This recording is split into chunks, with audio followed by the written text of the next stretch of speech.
Hey, Mr. Arnold. This is my summative. I know you've already seen it, but I'll just go over everything for the video. So, I did the security system, and well, I'll show you how it works here. So, first off, I have a password that you need to put in to start the whole system up, and when the password is correct, this green light will pop up here. So the password, you just have to have the red, yellow, and green buttons pressed down.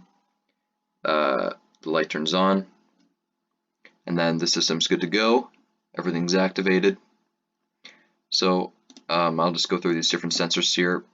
I have 3 light sensors, 2 temperature sensors, and I'll show you the code in a second, but if the light goes above a certain amount, then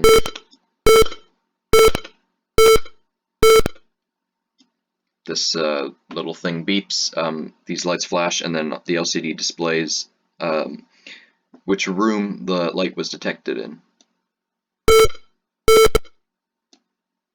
Same with the temperature sensor, very similar, where if the temperature goes above a certain degree, the lights will flash, it'll make a beeping sound, and it'll do a little alert on the LCD.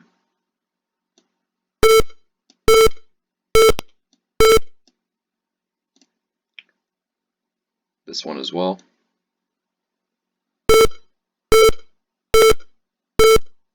If you notice on the LCD, the bottom line is just the name of like a room in a house, just something I came up with there.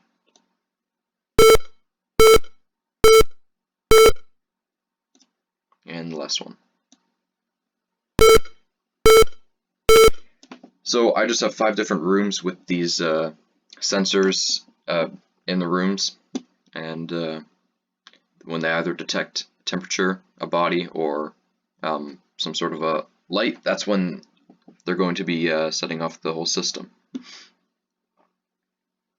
And also with the password, if you press any buttons down other than the red, yellow, and green, the system's going to turn off. So if I just press the blue button here, the light will turn off, and now the system is inactive. Nothing that I do can make anything go off. So obviously, just like in real life, you wouldn't want your security system to be on when you're actually home with your family, just walking around having all the alarms being set off and whatnot. But if I unclick that button, it turns back on, and now it will work. Say I click the orange button, or the orange button, and then the system will turn off.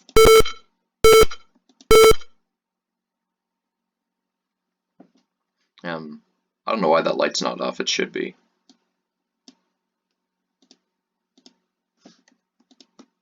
There we go. It's kind of weird. Oh, this is a little bit laggy, as you might be able to tell by this timer that is going up in slow motion for whatever reason. All right, let's take a look at the code. I'll just go through it briefly.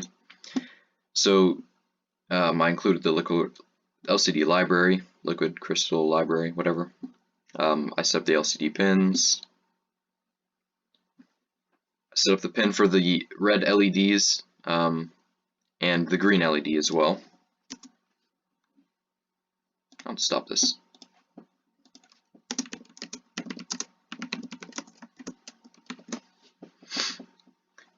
Set up the ambient light sensor pins. I just got those connected to analog because there's a wide range of inputs. The button pins are digital pins, and there's 5 of them here.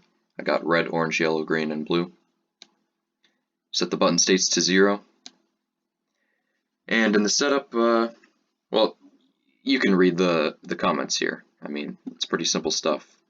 Define as inputs, start the serial monitor, define the LEDs as outputs, and start up the LCD and specify its dimensions. So just 16 by 2. That's what I found worked pretty good. And now to the loop. So we're going to be constantly checking which buttons are pressed, and here we just have if yellow, red, and green buttons are pressed at once, the Shaun Martin patented security system will start up and will be fully operational. And these last lines mean that the blue and orange buttons have to be low in order for the system to start up as well. So those can't be pressed and have the system working. And so once the system is working, it's going to turn on the green indicator light. Obviously, that's just this one over here. And then inside of this, we're going to be checking if any of the, or this is just the read actually, reading all of the sensors. And then I have a bunch of if statements. This is just the first one. I won't go over all of them. I'll just go over this first one here. So if that's white ALS, ambient light sensor, that's the one with the white wires connected, the very left one. If the value is more than 8, then it's going to print light value equals, and then it's going to print the light value.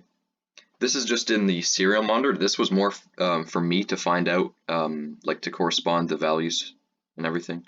And so I'll just start that up right now. So red, yellow, green, and then there we go.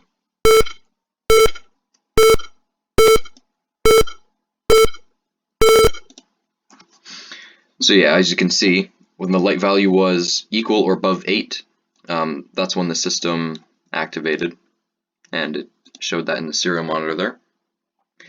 And then we're going to clear the LCD to get ready to display the text, which just says light detected. Yeah, it just prints light detected, and then sets the cursor down to the second level and prints which room it's in. This one happens to be the foyer. And then turns on the red LEDs, and then turns on the beeping sound, little delay, turns off the LEDs. So when you do that over and over, just makes them flash. And I just have a bunch of these else ifs. I'll just do this one just because it's temperature. So if it's above or equal to 178, that's when the system will start up for this one. So let's see here.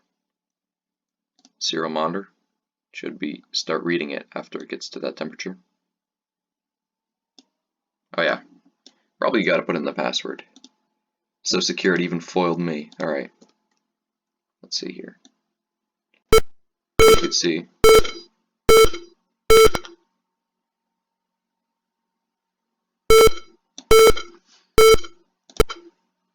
Right when it gets over 178, that's when it starts activating.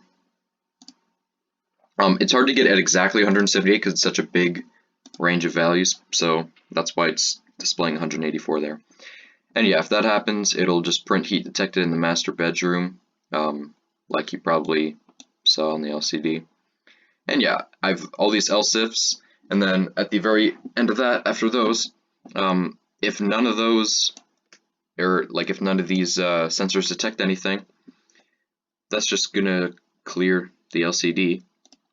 And then I also have this. I don't know if I need this, but I just have if the red, yellow, or green button is not pressed, that's just gonna clear the LCD as well.